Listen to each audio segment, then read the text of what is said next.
नमस्कार, बहुत स्वागत है आपका देश के उत्तर में। मैं हूं आपके साथ कीर्तिमान सिंह। बुलेटिन शुरुआत करते हैं बड़ी खबर के साथ। लखनऊ से स्टार्टअप को योगी सरकार ने बड़ा तोहफा दिया है।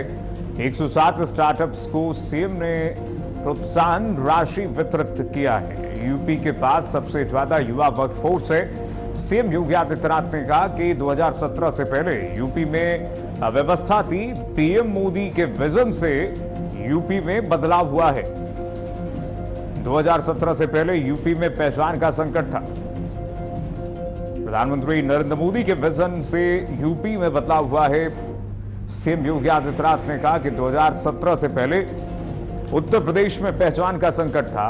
स्टार्टअप को योगी सरकार का बड़ा तोहफा। 107 स्टार्टअप्स को सीएम ने प्रोत्साहन राशि वितरित किया है। स्टार्टअप को वितरित प्रोत्साहन राशि की गई। मुख्यमंत्री योगी आदित्यनाथ के कर कमलों द्वारा स्टार्टअप्स को योगी सरकार ने बड़ा तोहफा दिया है। सीएम योगी आदित्यनाथ ने कहा कि आज उत्तर प्रदेश में स्टार्टअप्स को बढ़ावा दिया जा रहा है। पहले उत्तर प्रदेश में पहचान का संकट था। यूपी को पहचान की लगातार जरूरत थी, लेकिन आज उत्तर प्रदेश को उसका पहचान मिल चुका है। यूपी अब $1 ट्रिलियन इकोनॉमी बनने का विजन लेकर के आगे चलता है। परिणाम है कि यूपी के अंदर 24,000 से अधिक स्टार्टअप यूपी के अंदर आज पूरी तरीके से उन सपनों को उड़ान देते हुए दिखाई दे रहे हैं। इनमें से 8 यूनिकॉर्न हैं और आज यहां पर हम लोगों ने उत्तर प्रदेश की स्टार्टअप पॉलिसी के अंतर्गत 107 स्टार्टअप्स को हम विभिन्न प्रोत्साहन के साथ यहां पे जोड़ रहे हैं।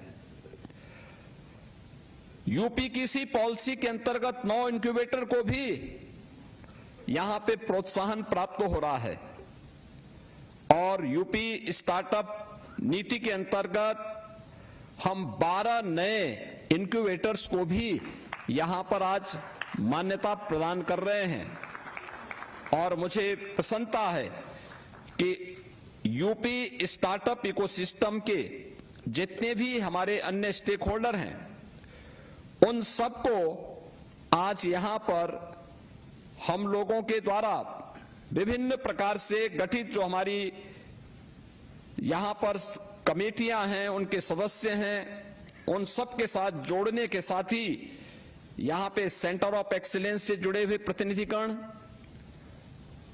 और यूपी के अलग अलग क्षेत्र में अलग अलग स्टार्टअप के माध्यम से क्या कुछ वहां पर उनके द्वारा नया कार्य किया जा रहा है, इन सब को भी हमें देखने सुनने का अवसर प्राप्त हो रहा है। भारत इनोवेट्स को मैंने अभी कुछ देर पहले सुना और अच्छा लगा। इनमें से बहुत सारे स्टार्टअप का मैंने स्वयं भी दौरा किया था और मुझे अच्छा लगा कि उनके द्वारा यूपी के अंदर जो कुछ किया जा रहा है वह यूपी की इस पहचान को और यूपी के इस परसेप्शन को बदलने में एक महत्वपूर्ण भूमिका का निर्वहन किए। बढ़ेंगे कि डिप्टी सीएम केशव प्रसाद मौर्य ने विपक्ष पर निशाना साधा है। 2027 में समाजवादी पार्टी को जनता नकारेगी। 2027 में समाजवादी पार्टी को उत्तर प्रदेश की जनता नकारेगी। अखिलेश, तेजस्वी, ममता, केजरीवाल की राजनीति एक जैसी है। केशव प्रसाद मौर्य ने कहा कि अब अगला नंबर समाजवादी पार्टी का है। 2027 में समाजवादी पार्टी को जनता नकारेगी क्योंकि अखिलेश, तेजस्वी, ममता, इंडी गठबंधन की राजनीति एक जैसी है। और जेपी एनआईसी को लेकर के अखिलेश यादव ने बीजेपी पर हमला बोला है। बीजेपी ने जेपी बेच दिया। अखिलेश यादव कह रहे हैं कि उनका बस चले तो बीजेपी भी बेच दें। लोकनायक के नाम पर खलनायक का काम बीजेपी कर रही है। सरकार आने पर भ्रष्टाचार की जांच होगी। अखिलेश यादव ने निशाना साधा। वो कह रहे हैं बीजेपी में जेपी बेच दिया। जेपी एनआईसी को लेकर के उन्होंने बयान दिया। बीजेपी ने जेपी बेच दिया, उनका बस चले तो बीजेपी भी बेच दें। लोकनायक के नाम पर खलनायक का काम कर रही है बीजेपी। ये अखिलेश यादव प्रेस कॉन्फ्रेंस करके आज उन्होंने हमला बोला।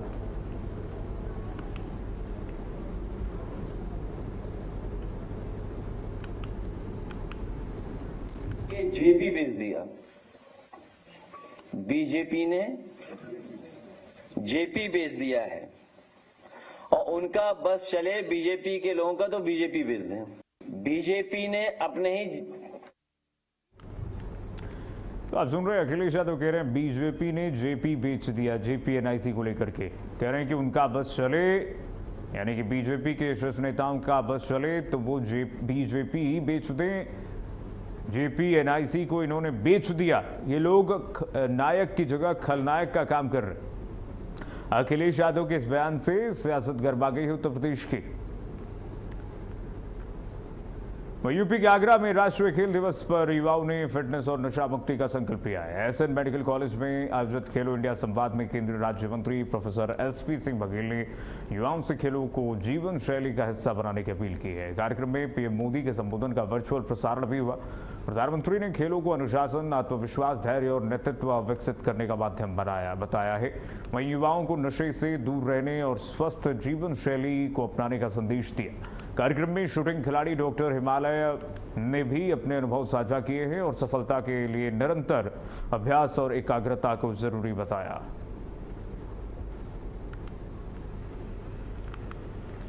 तस्वीरें आपको दिखा रहे हैं आगरा से। नशे से दूर रहने के लिए एसपी सिंह बघेल ने युवाओं को प्रेरित किया। युवाओं के लिए फिटनेस का संकल्प दिया गया। उन्होंने कहा खेलों को जीवन शैली का हिस्सा बनाया जाए, युवाओं को प्रेरणा दी जाए। नशे से दूर रहने का पीएम मोदी ने जो संदेश दिया है वो सभी युवा आत्मसात करें। खेलों को जीवन शैली का हिस्सा बनाने की अपील भी एसपी सिंह बघेल ने की है।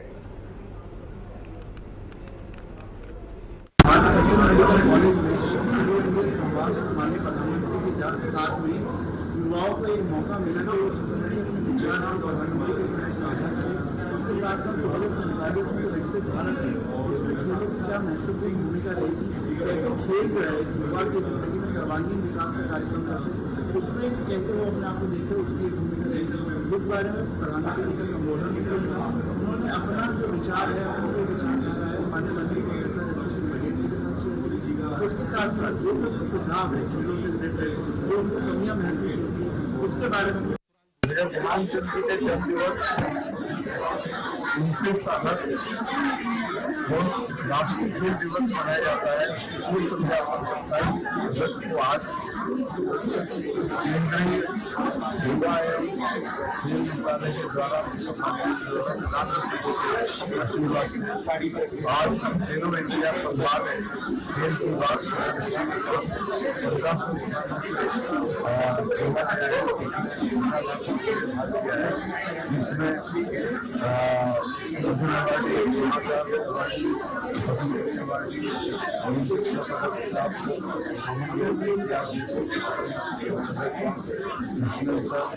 ऐसे छात्रों से सम्मान किया गया है।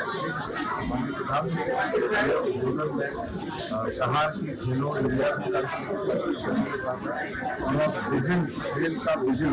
आज नेशनल स्पोर्ट्स डे के उपलक्ष्य में मोदी जी ने सभी युवाओं से सभी संस्थानों में लगभग 1500 अलग अलग जगह पर इंस्टीट्यूट्स के साथ मिलकर अपना संवाद किया और उस संवाद में आगे स्पोर्ट्स से संबंधित कैसे विकसित भारत में कैसे स्पोर्ट्स को भी आगे बढ़ाना है उसके बारे में जानकारी दी और किस तरीके से स्पोर्ट्स की इंफ्रास्ट्रक्चर को कैसे बजट उसको बढ़ाया गया है उसके बारे में बताया गया और साथ ही साथ युवाओं को प्रोत्साहित किया कि आगे होने वाले ओलंपिक गेम्स, इंटरनेशनल गेम्स और अपने नेशनल गेम्स में ज़्यादा से ज़्यादा प्रतिभाग करते हैं। तो यूपी के अमरोहा में मिलावटखोरों के खिलाफ खाद्य विभाग की बड़ी कार्रवाई सामने आई है। मुख्यमंत्री योगी आदित्यनाथ के निर्देश पर चलाए जा रहे अभियान के तहत गजरौला में एक मकान में संचालित बर्फी फैक्ट्री पर छापेमारी की गई है। टीम को मौके से 7 क्विंटल से ज्यादा सूजी की तैयार मिठाई मिली है, जिसकी गुणवत्ता संदिग्ध पाए जाने पर उसे मानव सेवन के लिए असुरक्षित माना गया। इसके बाद जेसीबी की मदद से गड्ढा खुदवा करके पूरी मिठाई को मौके पर ही नष्ट करा दिया गया। ये हमें मुखबिर के द्वारा सूचना मिली थी कि हसनपुर रोड गजरौला में मोहल्ला सुल्तान नगर है, यहाँ पर डॉक्टर मलिक के पीछे वाली गली में एक व्यक्ति जो है काफ़ी मात्रा में मिठाई बना रहा है और उसे संग्रह कर रहा है। उसे मार्केट में बेचने की तैयारी की जा रही थी और इस सूचना के आधार पर जो है यहाँ पे छापामार कार्रवाई की गई और खाद्य सुरक्षा अधिकारियों के दल के द्वारा यहाँ पे चेकिंग की गई। तो काफ़ी मात्रा में हमें मिठाई मिली है और ये मिठाई जो है सूजी, रिफाइंड एवं चीनी से निर्मित की जा रही थी और उसको मार्केट में बेचने की पूरी तैयारी थी और ये लगभग 7 कुंटल मात्रा में बरामद हुई है और उसकी कीमत 1 लाख रुपए से भी अधिक है और उसको जो है जेसीबी के माध्यम से नष्ट कराया जा रहा है। इसके अलावा इसके नमूना लेकर के उसका जांच की बढ़ेगा। यूपी के शाहजहांपुर में रक्षाबंधन पर्व को देखते हुए महिलाओं की सुविधा के लिए परिवहन निगम ने विशेष व्यवस्था की है। मुख्यमंत्री योगी आदित्यनाथ के निर्देश पर 27 अगस्त सुबह 6 बजे से 29 अगस्त रात 12 बजे तक महिलाओं को एक सह यात्री सहित निःशुल्क बस यात्रा की सुविधा दी जा रही है। त्यौहार पर बड़ी संख्या में महिलाओं के आवागमन को देखते हुए शाहजहांपुर डिपो से कुल 217 बसों का संचालन किया जा रहा है। सहायक क्षेत्रीय प्रबंधक अरुण कुमार ने बताया कि यात्रियों की संख्या बढ़ने पर बसों के अतिरिक्त फेरे भी लगाए जाएंगे। परिवहन विभाग ने यात्रियों से व्यवस्था बनाए रखने और किसी भी परेशानी की स्थिति में कर्मचारियों से संपर्क करने की अपील की है। तो देखिए, परिवहन विभाग की तरफ से लगातार व्यवस्थाएं दुरुस्त की जा रही है। रक्षाबंधन पर्व पर 217 बसें चलाई जाएंगी, इसकी जानकारी परिवहन विभाग शाहजहांपुर की तरफ से दी गई है। 27 अगस्त से 29 अगस्त तक ये बसें फ्री चलेंगी। सभी बहनों के लिए फ्री बस सेवाएं यहां से रहेंगी। मेरा नाम अरुण कुमार है। मैं यहाँ पे सहायक क्षेत्रीय प्रबंधक के रूप में कार्यरत हूँ शाहजहांपुर डिपो में और लगभग एक साल 4 महीना हो गया मुझे यहाँ शाहजहांपुर डिपो में। मतलब जो है हर महिला के साथ एक यात्री उनके परिवार का एक व्यक्ति उनके परिवार का फ्री रहेगा। ये फ्री ऑफ कॉस्ट रहेगा। ये आज 28 को सुबह 6 बजे से 29 की रात 12 बजे तक ये कार्यक्रम चलेगा। अतिरिक्त बसें नहीं, फेरे बढ़ाए गए हैं। बसें तो जो है 217 हैं कुल मेरे पास, जिसमें जो है 148 निगम की, 69 अनुबंधित बसें हैं। तो कुल मिला के 217 बसें हैं। 217 बसों बराबर रूप पे रन कर रही हैं। उत्तर प्रदेश सरकार ने माताओं और बहनों के लिए मुफ्त यात्रा योजना आरंभ की है जो 27 से 29 अगस्त तक चलने वाली है। इसी योजना के निमित्त हम लोग इस समय शाहजहांपुर के रोडवेज ऑफिस पहुंचे हैं और यहाँ पर एआरएम साहब से बात करेंगे आखिर 27 से 29 अगस्त तक चलने वाली ये योजना किन किन लोगों के लिए है और इस यात्रा में कौन कौन लोग बसों से यात्रा कर सकते हैं और इस पूरे कार्यक्रम को ठीक तरीके से संचालन के लिए कितनी बसों का बेड़ा हमारे पास है और इसी पे बात करेंगे आराम साहब से।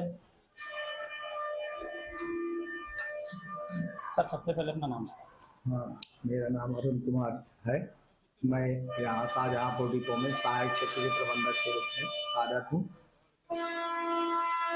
सर, सरकार ने 27 से 29 तारीख तक के लिए जो बहनों और उनके सहयात्रियों के लिए एक फ्री मुफ्त बस यात्रा योजना चलाई है। इस पर ये पूरी योजना क्या है और कौन कौन चल सकता है और योजना कब तक चलेगी? ये योजना 27 तारीख को सुबह 6 बजे से 29 तारीख को रात के 12 बजे तक का है। ये इसमें जो है एक महिला के साथ एक पुरुष भी फ्री रहेगा, फ्री यात्रा करेंगे। और इसके अलावा सबसे ज़्यादा दिल्ली मार्ग से यात्री निकल रहे हैं तो वहाँ पे जो है सबसे ज़्यादा गाड़ी दिल्ली मार्ग पे लगाई गई है। 60 गाड़ी पर डे दिल्ली मार्ग पे चल रही है। इसके अलावा लखनऊ, हरदोई, कानपुर, बलिया, बंडा, पुआया, लखीमपुर, गोला, सीतापुर, सारे रोडों पे पर्याप्त सुविधा उपलब्ध है। ये थे हमारे साथ एआरएम साहब जो शाहजहांपुर डिपो में हैं और सरकार की ये महत्वाकांक्षी योजना रक्षाबंधन के पावन पर्व पर जो चलाई गई है जिसमें माताओं और बहनों के लिए और उनके एक शय यात्री के लिए मुफ्त यात्रा योजना है, इसकी पूरी जानकारी दी और सुचारू रूप से सरकार की इस योजना के क्रियान्वयन के लिए आरएम साहब प्रतिबद्ध हैं। बारह अपडेट के लिए अभिनव साहब। यूपी बाराबंकी में एक मासूम बच्ची का डीएम से सड़क बनवाने की गुहार लगाने वाला वीडियो सोशल मीडिया पर तेजी से वायरल हो रहा है। कोतवाली नगर क्षेत्र के क्रिस्टल गार्डन के पास का बताया जा रहा है वीडियो में बच्ची डीएम से कहती हुई नजर आ रही है कि उनके घर के सामने सड़क पर बड़े बड़े गड्ढे हैं और बारिश में पानी भर जाता है। बच्चों ने डीएम ईशान प्रताप सिंह से सड़क बनवाने की अपील की है। वीडियो सामने आने के बाद डीएम ने इसका संज्ञान लिया और बच्ची को जिलाधिकारी कार्यालय बुलाकर के बिस्किट खिलाए। इसके बाद सड़क की मरम्मत का काम शुरू करा दिया गया है। बच्ची की हिम्मत की स्थानीय लोग तारीफ कर रहे हैं। देखिए जरा तस्वीर।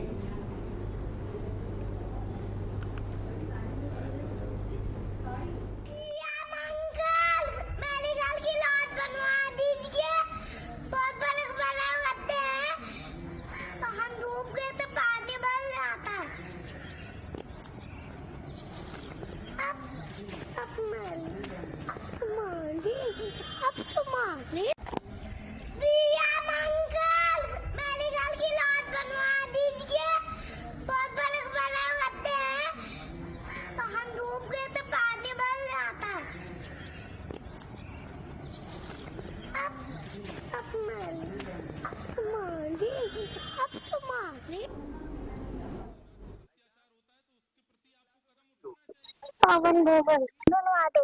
तो रोड बनी? नहीं बनी। तो कब बनेगी? 2 दिन के बाद। किसने बताया? पापा ने। अच्छा, सब लोग आए थे आज? हाँ। जब रोड बन जाएगी तब क्या होगा? तब हम स्कूल जाएंगे। Very good.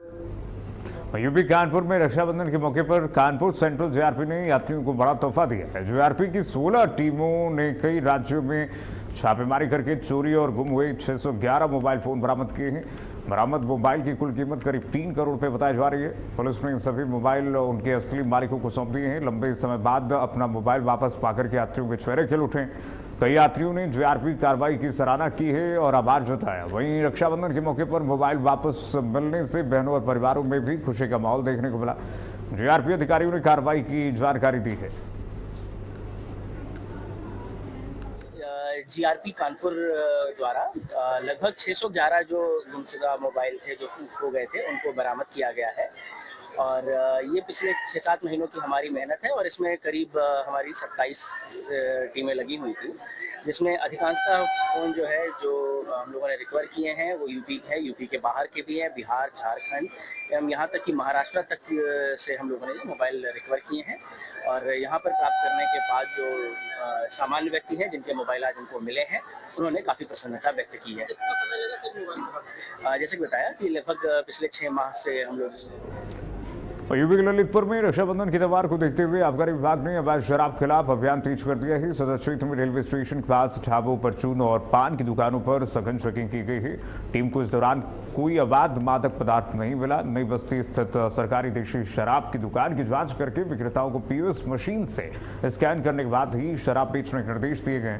वहीं ओवर रेटिंग और अवैध या अपमिश्रित शराब की शिकायतों को लेकर के कई दुकानों पर टेस्ट परचेजिंग कराई गई है। शहर और आसपास के इलाकों में अवैध शराब के ठिकानों पर भी छापेमारी की गई है। विभाग ने त्योहार के दौरान कार्रवाई जारी रखने की बात कही है। यूपी कानपुर में ट्रेनिंग एयरक्राफ्ट क्रैश हो गया है। गंगा बैराज के पास ट्रेनिंग एयरक्राफ्ट के क्रैश होने की दुखद खबर आ रही है। हादसे में पायलट समेत 2 लोगों की दुखद मौत हो गई है। पायलट सचिन भाटिया की हादसे में दुखद मौत हुई है। कानपुर के कमिश्नर ने जानकारी दी है। डीजीसी और को जानकारी दी गई है। एयरक्राफ्ट हादसे पर सीएम योगी आदित्यनाथ ने दुख जताया है। सीएम योगी आदित्यनाथ ने कहा मृतक के परिजनों के प्रति संवेदना। यूपी कानपुर में ट्रेनिंग एयरक्राफ्ट क्रैश हो गया है। दुखद खबर, गंगा बैराज के पास ट्रेनिंग एयरक्राफ्ट क्रैश होने की खबर मिल रही है। कानपुर में ट्रेनिंग एयरक्राफ्ट क्रैश हो गया है। मृतक के परिजनों के प्रति संवेदना जताई गई है मुख्यमंत्री की तरफ से।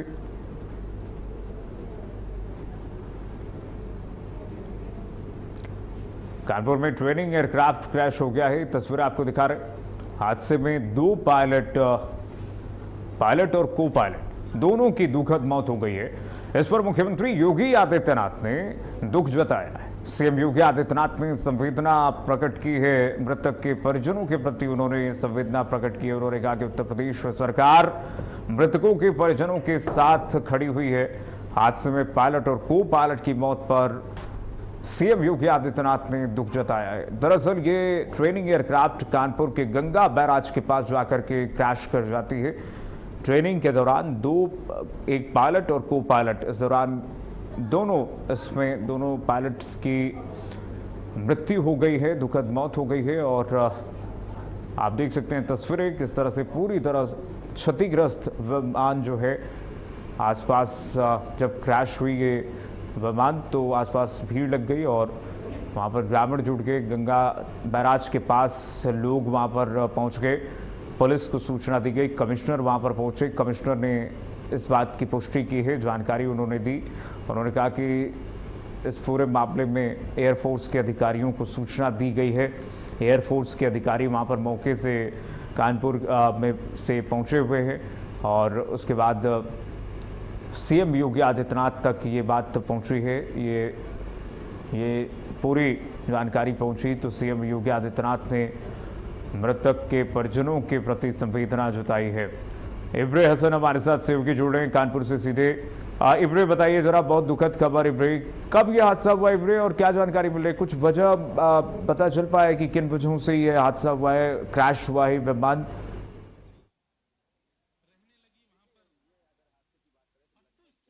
20 मिनट पर ये विमान जो है हवा में होता है और उनमें से ठीक 30 मिनट के अंदर ही ये जहाज गंगा बैराज के नक्शापुरवा में जो है वहां पर क्रैश हो जाता है, जिसमें 2 लोगों की मौत हो जाती है, एक पायलट और एक ट्रेनी पायलट। दोनों की यहाँ पर मौके पे मौत हो गई है। लेकिन जिस वक्त ये जहाज गिरा यहाँ पर तो उस वक्त नक्शापुरवा में हड़कंप मच गया और यहाँ पे भीड़ भी लग गई। इस वक्त हम मौके पे ही हैं और हम आपको दिखाना चाहेंगे, हमारे ठीक पीछे जो हम आपको दिखा रहे हैं डीजीसीए की टीम क्योंकि वहां पर पहुंच गई है और डीजीसीए टीम ने मौके पर पहुंचकर जो है वहां पर अपनी रिकॉर्डिंग कर दी है। वहां पर किसी को भी अभी जाने की इजाजत नहीं है क्योंकि वहां पर जांच चल रही है। इसलिए ये हमारे ठीक पीछे पूरा सारा नजारा है और हम यहाँ पर इस वक्त मौके पर मौजूद है। डीजीसीए की टीम की जांच चल रही है और अगर हम बात करें तो सूत्रों द्वारा जो पता चला है कि बहुत जल्द ही यहाँ पर दिल्ली से भी एक टीम आ रही है। जैसा कि आपने कहा हादसे के कारण, तो वो भी टीम यहाँ मौके पर पहुंच रही है। डीजीसीए भी यहाँ पर जांच कर रही है। ये दोनों टीमें जांच करेंगी। जांच के बाद ही ये निकल कर सामने आएगा कि आखिर हादसा ये हुआ तो हुआ क्यों। जी, वहां पर आपने बातचीत की होगी, कितने बजे की ये घटना है, पूरी दुर्घटना है? देखिए 11:20 पे ये उड़ा था और लगभग 20 मिनट के बाद जो है ये विमान जो है यहाँ पर क्रैश हो गया। हमने यहाँ स्थानीय लोगों से बात करी तो स्थानीय लोग जो थे अलग अलग तरीके की बातें कर रहे हैं। कुछ लोगों का कहना है कि उन्हीं ने इसको हवा में जो है हिलते डुलते हुए देखा, डगमगाते हुए देखा, जिसके बाद गिर गया। कुछ लोगों का ये भी यहाँ पर मौके पर कहना है कि पहले जहाज में एक धमाके की आवाज सुनाई दी और उसके बाद ये जहाज यहाँ पर गिर गया। तो लगभग 11:20 पे उड़ा था और 20 मिनट के बाद ही यह विमान जो है क्रैश हो गया। बताइए, पायलट्स की जानकारी मिल पाए हैं? क्योंकि एयरफोर्स की तरफ से, एयरफोर्स को तो जानकारी मिल चुकी है, क्या एयरफोर्स की तरफ से आधिकारिक तौर पर जानकारी दी गई है? इब्रे, बहुत शुक्रिया। चलिए, आपका तमाम जानकारी साझा करने के लिए। चलिए, देश के उत्तर में बस इतना ही। खबरें लगातार जारी है।